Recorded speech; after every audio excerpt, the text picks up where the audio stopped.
I don't know what to make of the latest developments. As you know from our discussions, I've been very optimistic since even before the ceasefire, but especially after the ceasefire, that the war has ended. The reason I've been optimistic is because I see how the war turned out for the US and that Trump needed to be out of it. I'm in the belief that Netanyahu does not have enough influence to force the US into it. A lot of people disagree with me. And I feel like the last week or two have shown that in terms of Trump stopping Netanyahu from the mass bombing of Beirut. There was one building that was bombed, and the limited back and forth between Iran and Israel. And of course, the Axios call. So I've been optimistic. I still am, obviously less so after what happened yesterday. So yesterday was a very bizarre day, from the helicopter incident, but more importantly, the retaliation, which is very different to the Trump we've seen in the last few weeks. In the last few weeks, Trump's always been trying to de-escalate. Whenever something happens, Fujairah gets struck, he's like, oh, it was nothing. It was a small damage. When Iran bombs Kuwait and Bahrain, he dismisses the attacks. He even dismissed the severity of the attack between Israel and Iran. Yet yesterday, the response was pretty harsh. And I'd love to get your analysis, your reaction to what happened yesterday. Well, actually, yesterday wasn't all that significant. The American strike didn't cause that much damage. The most significant aspect of it was the targeting of water supplies for about 20,000 people. And as you know, while the Iranian side of the Persian Gulf is cooler than the other side, the summer months are very difficult.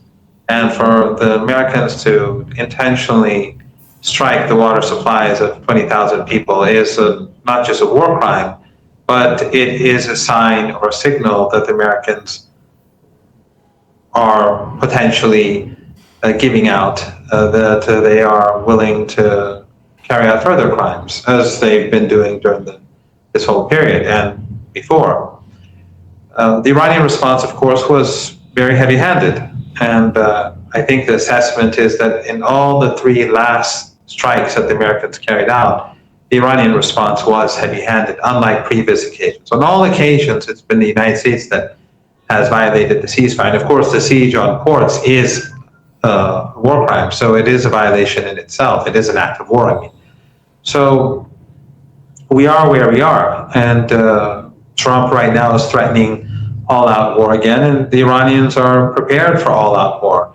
It wasn't Iran, as I'm sure you recall, that requested the ceasefire during the 39 days of combat and warfare. It was the United States. The United States initially said that Iran must surrender unconditionally and that they must put down their arms, let down their arms. And at the end, the Trump regime accepted the Iranian 10-point plan as the framework for negotiations. He wasn't serious, but at least symbolically, it was important that he had to do that to get a ceasefire. But we are in a very dangerous situation. I am not one to believe that this is all a show, the differences between Trump and Netanyahu. I don't see a separation between the United States and Israel.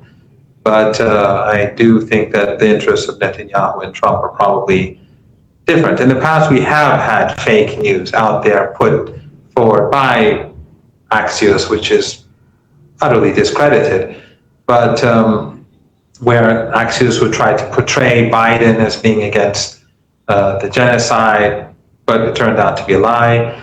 Last year, we are on the verge of the anniversary of the 12-day war. Back then, they also reported that Trump wanted negotiations and Netanyahu wanted war, and then we had a blitzkrieg attack, which showed that that was all fake. But in this particular case, I do think that there are some differences, because what was put in Axios with regards to Netanyahu, saying that everyone hates Israel, everyone hates you, Netanyahu, and all that, and the rest of what he said, I think that was damaging to Netanyahu personally inside the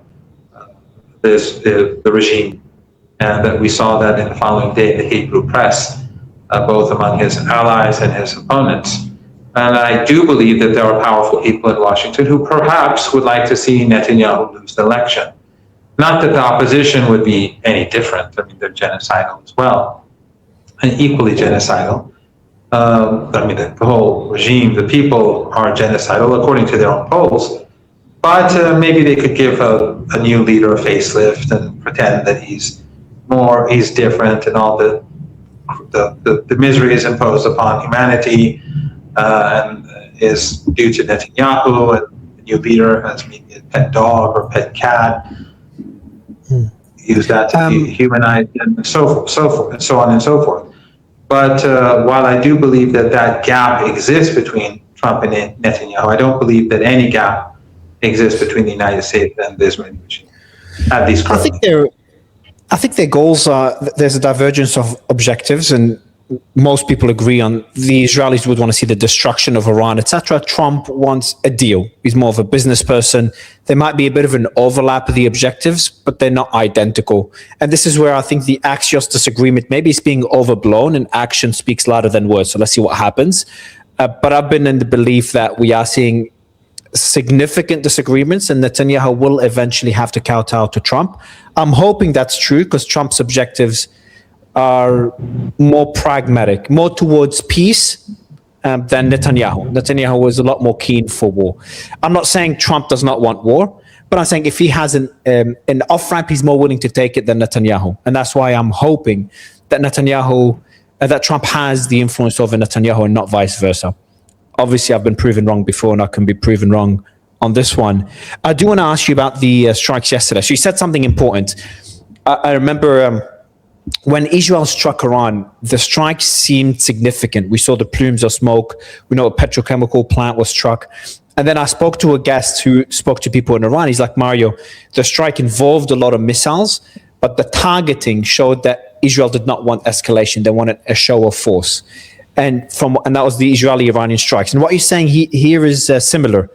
I was thinking the same thing yesterday, is that the volume of attacks by the Americans are significant, but the targets are not as significant as they could have been. Am I understanding it correctly? Putting the water supplies, I heard about the 2 tanks for 20,000 people. I'm with the belief it's accidental, because what's the point of striking the water supply? I don't see a strategic benefit in doing so, but maybe I'm wrong. But did I understand correctly your explanation of the strikes in terms of how severe they were from a targeting perspective? Yeah, I don't think that the targeting of the water supplies could have been an accident. It was clear where it was. There was nothing close to it. Just like the school that they struck on day one, it was clearly a school, and it was there for years. And I've been in war, and I've been in operations, and on the first day of any operation, the targets are very carefully vetted. It's maybe in the midst of war, after weeks or days, when things are moving around a lot, there could be many mistakes, but not on day one. And so whether it's the school or the water supplies or the hospitals or the ambulances, and it's clear we're seeing genocide taking place in Gaza. The Western media is turning away. We see genocide being carried out now in Lebanon.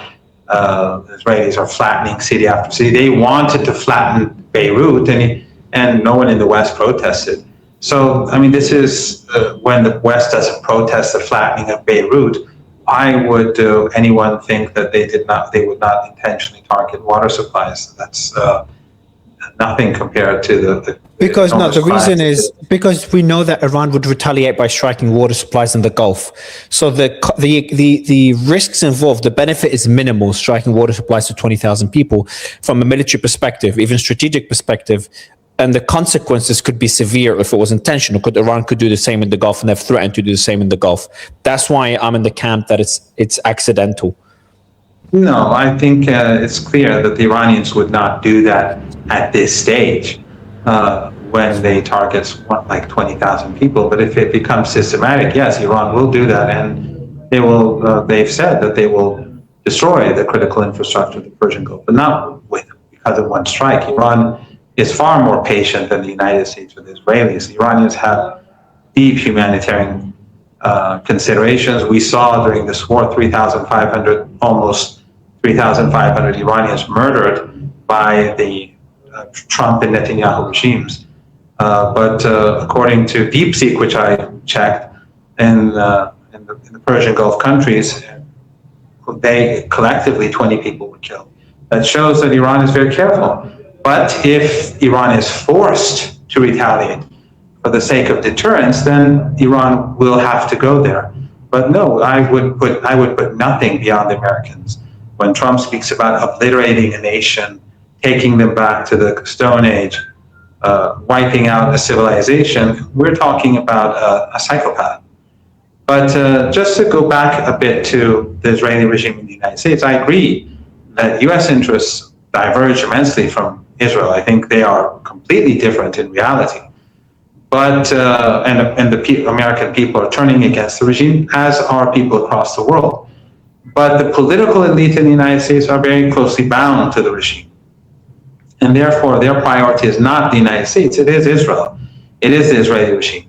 The problem is that the cost is rising for the United States because of the global economic catastrophe that Trump and Netanyahu and the Zionists have created, and it's getting worse by the day.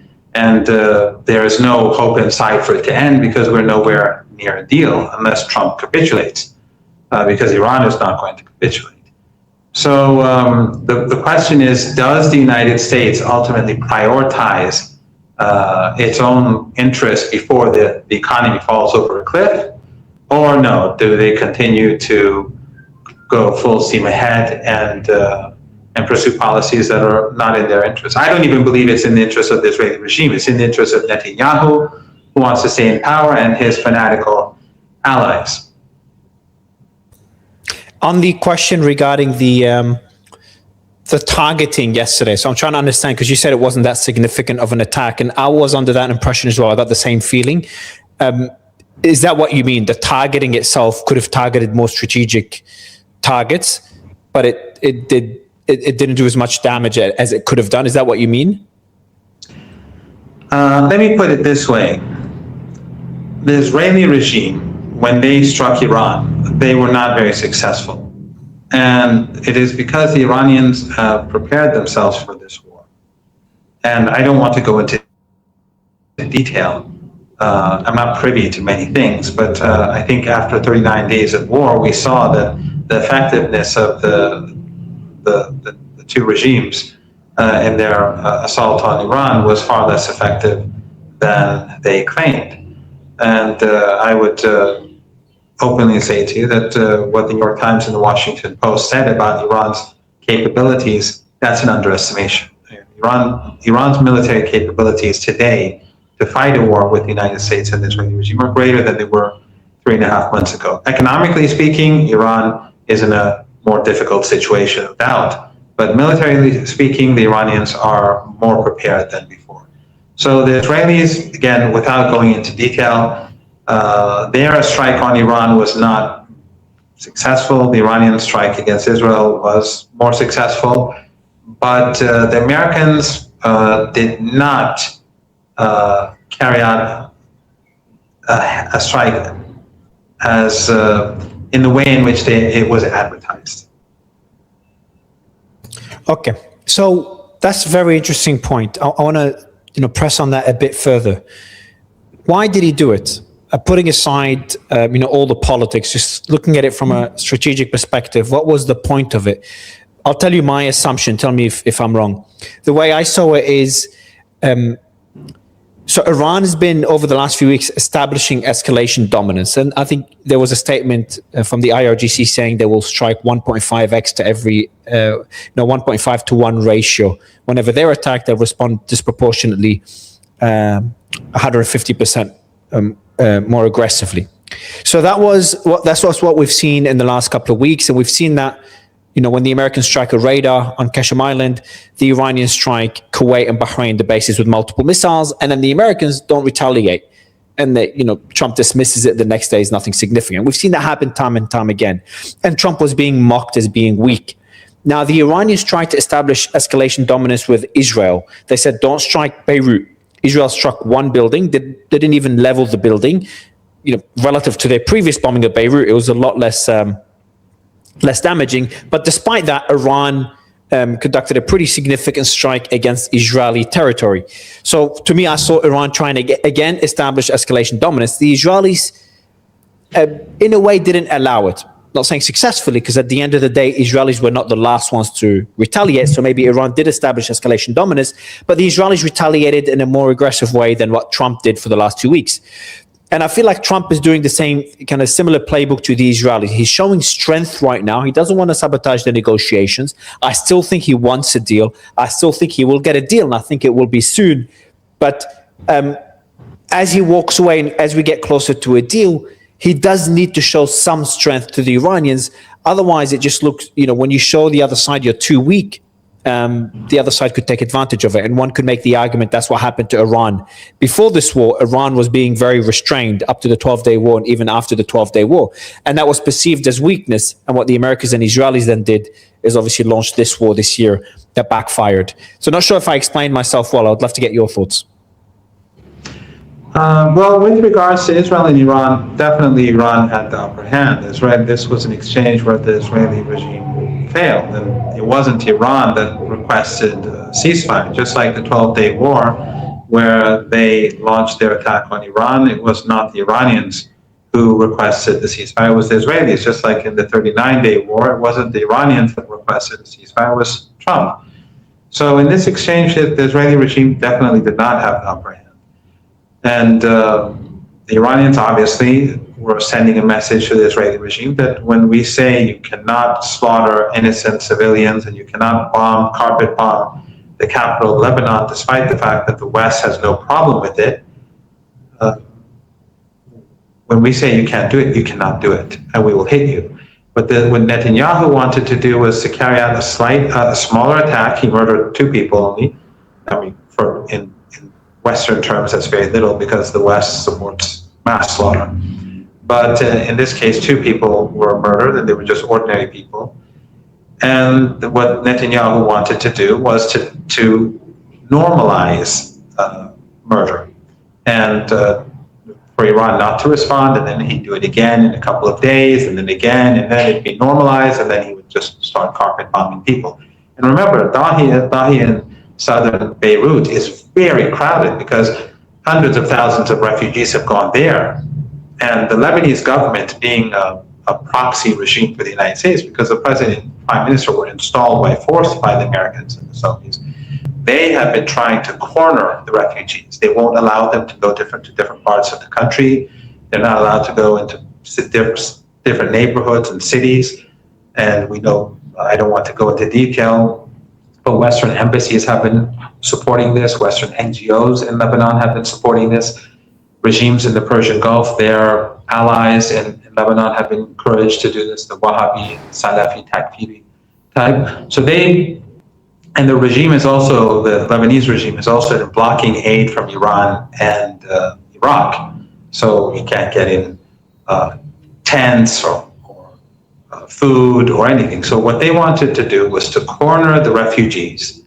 And of course, the Syrian government is blocking the borders surrounding the resistance from there. The Lebanese government, proxy of the United States, and the Israelis are carrying out genocide and flattening city after city, town after town. And then the last place of refuge was Dahieh.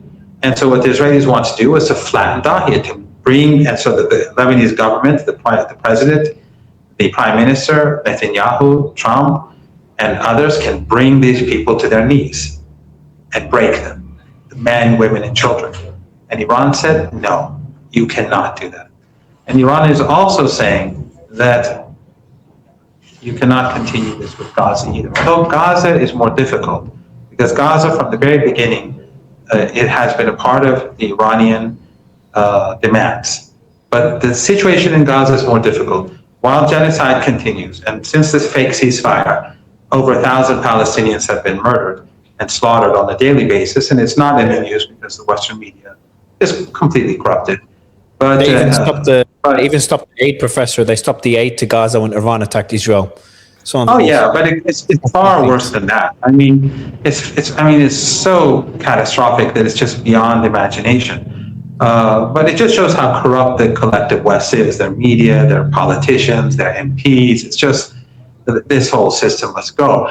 But the point is that since Trump established a fake ceasefire and the entire region endorsed it, we saw that monkey show where all these regional leaders went to Egypt and basically whitewashed Trump's crimes and gave their stamp of approval for his fake ceasefire. All the momentum for the anti-genocide protests across the world disappeared. And so now the genocide is continuing, but there's no more protests.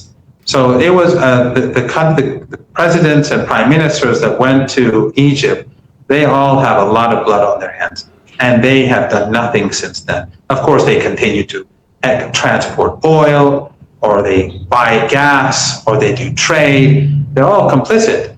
But for Iran, Gaza is a bit more difficult because the Americans tell the Iranians, we already have a ceasefire. But the Iranians are saying there has to be a mechanism where the Israeli regime is forced to go back to the yellow line that the regional regimes endorse for some reason, and also to stop the killing. But in any case, for Iran, an end to the slaughter of women and children in Lebanon and Gaza is a red line at the negotiating table. And the ending of the siege is a red line. And the return of Iran's stolen assets is a red line.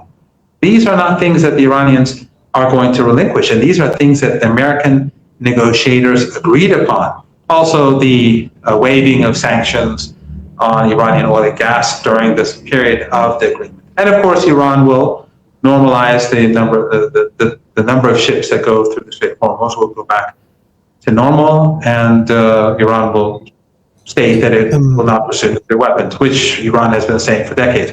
But the point is that if we're going to have an agreement, that is what Trump is going to have to agree upon. And we were very close, and we've been close for 3 weeks. But then every few days, Trump suddenly wakes up in the morning and says, I'm not going to give Iran's assets, I'm not going to lift the sanctions. waive sanctions, and I'm not going to include Lebanon or in the ceasefire, because Trump wants Netanyahu to be able to continue with his genocide. On the strikes yesterday, what's the thinking behind them? Do you agree with my analysis that this is just both sides trying to establish escalation dominance, just both implementing military strategy, but nothing too significant when it comes to the negotiations, both on the Israeli side and the Iranian side and the American side, all the back and forth in the last 2 weeks? We have to first let's separate the Israeli regime from the Trump regime. In the case of the Trump regime, ever since the ceasefire, I mean, first of all, this was an illegal war. They murdered children, they murdered our leaders. That's clear as day. But ever since the ceasefire, it's only been the United States that has violated the ceasefire, time and time again. So whenever Iran retaliated, it was in order to prevent the United States from seeing Iran as weak. And then, more recently, the Iranians intensified the retaliation to tell the Americans, to teach the Americans that these sort of assaults come with a price. Now, the helicopter issue is a strange issue, which because the Iranians never took responsibility for the helicopter, and the U.S. story is a bit strange. Especially, I think the Iranians, Professor, sorry to interrupt. Just the Iranians they were a bit vague with their statements, but then there was one statement from. Let me tell you the Iranian armed forces have never said anything about the helicopter. I mean, if someone tweeted something, or some member of parliament, or some this is maybe the one I'm referring to. Yeah, there was the.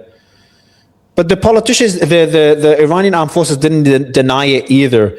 And the Iranian armed forces, the Iranian forces obviously are not going to deny it, because if you see, Mario, we are dealing with psychopaths.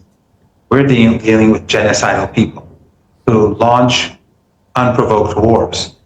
I don't think either side. I don't think either side is genocidal. I don't think the Iranians are genocidal. No. The Iranian side, or the Americans. No, the Americans. No, they are genocidal. The Iranian side, look, the Iranian side they're the good guys, no doubt about it. They're the only ones standing up against genocide, and that's why we're paying the price. and the other side is genocidal. We see the genocide in Gaza. We see it in Lebanon. We're not blind. We're not blind. We see what's going on. I think. I mean, maybe you have friends. You have friends there, and you can maybe for the sake of your friends, you have to say this, but it's clear as day. These are monsters. They're killing kids every day. They burn families alive in their tents. Come on, let's not go there. Let's go there. Mario, let's not go there, because then I'll have to go on a rant about the criminal regimes that have assisted this ongoing genocide for 3 years. The collective West is utterly corrupt, and the Epstein class is real. These people are utterly corrupt, and the media works for these billionaires, for these oligarchs. How can anyone for 3 years turn their eyes away from the mass slaughter of children sniped in their tent when they're at school? Come on. They bomb apartment blocks in Lebanon, and then X, Twitter, in the part where they have the news, they say Hezbollah targets are bombed, Hezbollah strongholds are. We know what the narrative is. It is to justify genocidal attacks. It's to justify the slaughter of women and children. We see it every day. We've been doing it. We've been watching for 3 years. We've been watching in Tehran double tap attacks on squares. I tweeted a double tap attack where a woman survived and then she was wiped out. I posted the video as well. I know the video. I posted it. So let's not go there. But the point that I'm trying to make is that the Iranians, the Americans initiate war. They launch wars, and the ceasefire violations are carried out by the Americans. The Iranians, when they respond, it is deterrence. If we do not deter the United States, if we do not deter, and the same is true with the Israeli regime. We told the Israeli regime not to bomb a city, not to bomb the capital, not to flatten the city, because that's what they were saying in the Hebrew media. They were saying we have to flatten Dahiyeh. Members of the government were saying we have to flatten Dahiyeh. That's like 1 million people. And of course, the regime in Beirut, they were complicit. They wanted these people on their knees. So what was Iran supposed to do? It's a humanitarian issue. I want to mention the statement by the politician. Just on the point about evil, what I wanted to say is I look at any war, any conflict, any size, I try to think of it from, I just don't like to paint good and bad, and everything one side does is always good, the other side is bad. But everything you've mentioned, if you look at my tweets, I've criticized all of it. What's happening in Lebanon, especially in southern Beirut.